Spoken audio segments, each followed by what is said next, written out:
Hello, my name is Paige, and during this documentary, I am going to be speaking about peer pressure. Peer pressure is something that starts now and can leave scars for the rest of your life. Having someone shove drugs in your face. Not being able to say no. Or that you're not cool enough. Come on! You do something for other people, but you don't want to do it for yourself. If a friend wanted to say, hey, here's a cigarette, you should smoke it, and you're like, no, and they're like, yes, it's cool. Kind of sucks, especially if you're not strong with yourself, and I don't know, it can ruin your life. Peer pressure is something that leads you away from the person that you really are. It's a problem that we don't do anything about.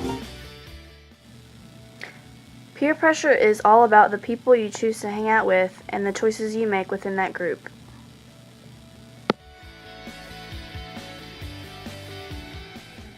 I think peer pressure, if it's taken to the extreme, like sometimes it could be a positive thing as far as peer pressure if the people around you are making good choices and choices that help that person and help that person improve, then the causes could be just trying to compete with others or trying to fit in with those around you, which could be positive. But on the flip side, if it's taken to an extreme where somebody is completely worried about what they're doing and the choices they make to act like somebody else and maybe their choices are not positive ones, then that's going to cause a problem. Peer pressure may start from someone's background. If a family has been split up, it may cause the children to search for attention in other ways since they haven't received much at home. Also, with parents being split up, the guidance of a parent may be absent.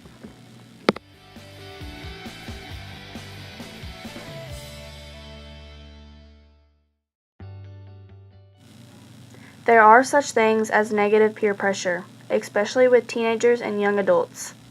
With today's media, it's all about fitting in with the crowd. In music, movies, advertisement, magazines, and television, partying has become a normal.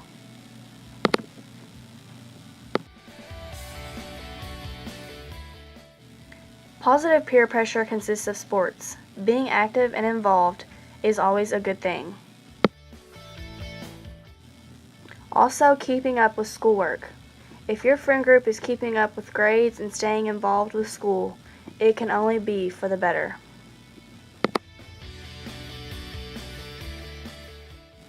And even recycling. Getting involved with your community is great for the environment and others around you.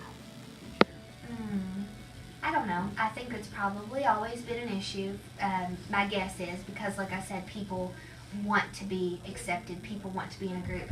I do want to take a second to talk about social media. I think that has made things a lot harder for especially teenagers and even preteens today, even really very young adults. I think that the pressure of fitting in, the pressure of putting up an image on social media, whether it be you're a teenager and making it look like I have tons of friends, I'm always busy, I always look cute, I'm always doing this, that, and the other. And sometimes even with adults, look at this image I'm portraying of I'm a great mom, I'm a great dad, I'm successful in my career. And people look at that and I think they feel the pressure to be successful. They feel the pressure to be pretty, popular, cool, whatever it may be.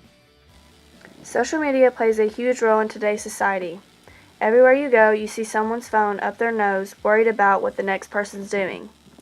This can make a person jealous, envious, and very insecure about themselves. I think when it's a negative issue, when someone is either giving into peer pressure to make their own choices and not making the choice for themselves, I think the biggest thing would be to focus on improving their own self-confidence. If you're confident in who you are, you're confident in what you're doing, confident in the choices you're making, then you're definitely less likely to follow the crowd in making poor choices. Learn to be yourself without letting others affect you in a negative way.